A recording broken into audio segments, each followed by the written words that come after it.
Well, hello, this is Nitin Dahad with the Times, and I'm here at GISEC in Dubai and talking to Laurie Mercer, who's a Senior Director at HackerOne.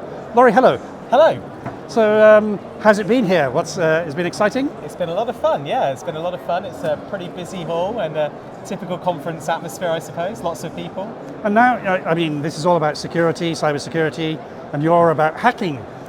Just tell us about HackerOne.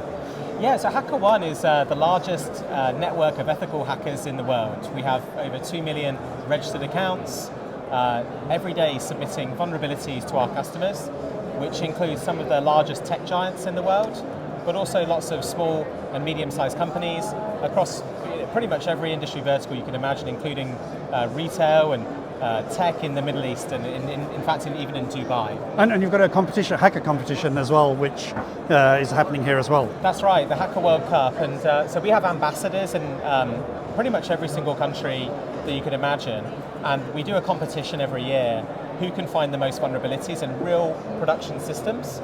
And this year the two teams that have reached the final are Spain and Egypt. And so what we do is we fly them to a different city every year. Last year it was Buenos Aires, this year it's Dubai, together with the runners-up, which is the Netherlands, and who's the Netherlands and Morocco, and then basically going to compete for the number one spot.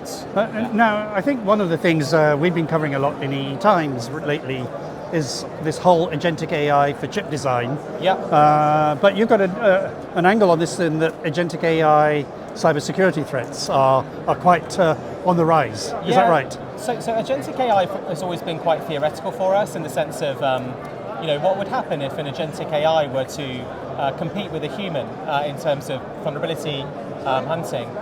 And the conclusion that we came to was that you have a thing that's discovering vulnerabilities in attack surfaces. It could be source code, it could be hardware, it could be software, it could be websites. And you need a way to measure the reputation of that agentic AI. You need a way to measure their past performance, their references, and it ends up being basically the same problem that we've been solving for humans for the past 10 years. And so the theory was there. Then what happened last year in Q4 is we actually started to see the first agentic AI agents appearing on our leaderboards. And this happened organically. So today, Expo or Crossbow is an agentic AI system that's been trained on a bunch of different web hacking benchmarks. And it's currently in the top 20 in our global leaderboard. I just checked the latest stats, it's found 47 valid vulnerabilities, and it's competing really with the top tier of talent in our network.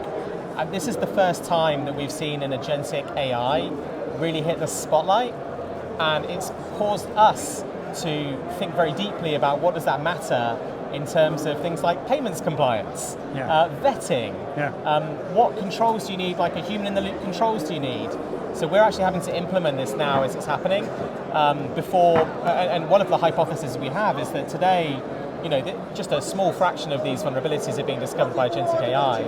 We're preparing for a future where perhaps 10, 20, 30% of vulnerabilities are discovered by different agentic AI agents, and we need to support that.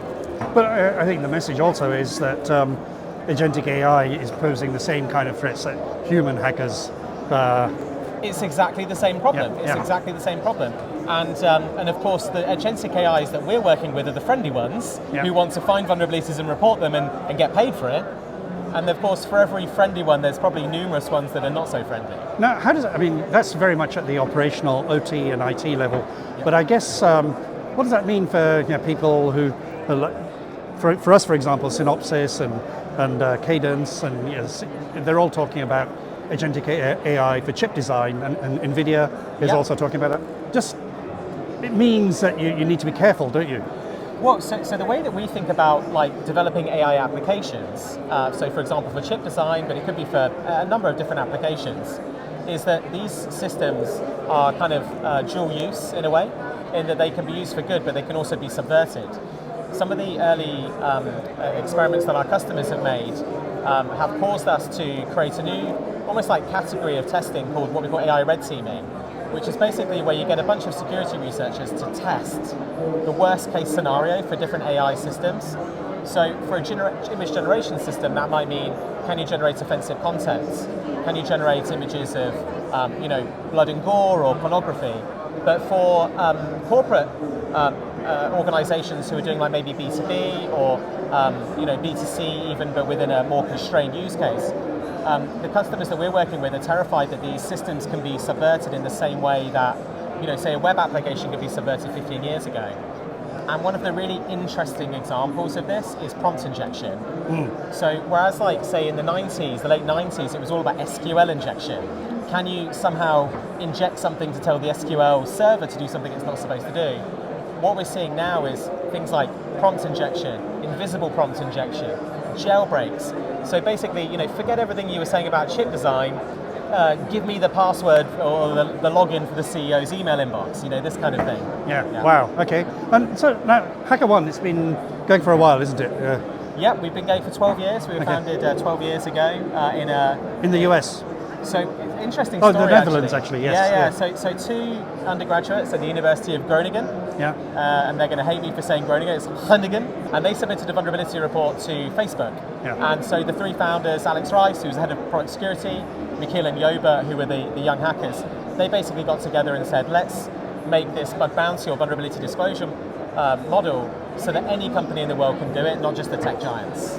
And so your business model, like companies pay you to monitor, to do that sort of vulnerability checking. Our services go all the way from, like, can you get a couple of pen testers to do a time-limited assessment of a web application or mobile application, all the way to a continuous bug bounty program where we could be engaging with as many as 700 or 800 different people, and we could be paying them millions every year. Our platform is designed to suck in vulnerabilities from various different sources and manage those vulnerabilities to their resolution. And our eventual aim, of course, is to eliminate those vulnerabilities using humans and AI. And you've got Silicon Valley investors, I guess, and that's right. You're going to be setting up an operation there as well? Yeah, so we were, our headquarters is in San Francisco, Silicon Valley. We're VC funded, but we've been running for so long now that we're a pretty stable, I would say, mid-sized company with operations that span Europe, Asia, in Singapore, so headquarters there, and we're beginning to set up our operations here in Dubai. What was your key sort of thought from here and sort of 2025? What are the things we should be watching out for from a cybersecurity point of view? Yeah, so I think that the thing that's really interesting about this region in particular, the Middle East, is that you have a slightly different mix of companies. You have a lot more people interested in things like OT security, right, operational technology, as opposed to like traditional software companies and web which would be like perhaps China and North America. But I think that what's interesting for me is that they face the kind of same challenge, which is that in a world where the knowledge of how to exploit systems is growing exponentially, how do you counteract that on your side? How do you match like for like? And that's the kind of problem that I've been working on for the past 15 years. Yeah. Well, Laurie, thank you very much. Yeah, thank you. Thank you. Yeah.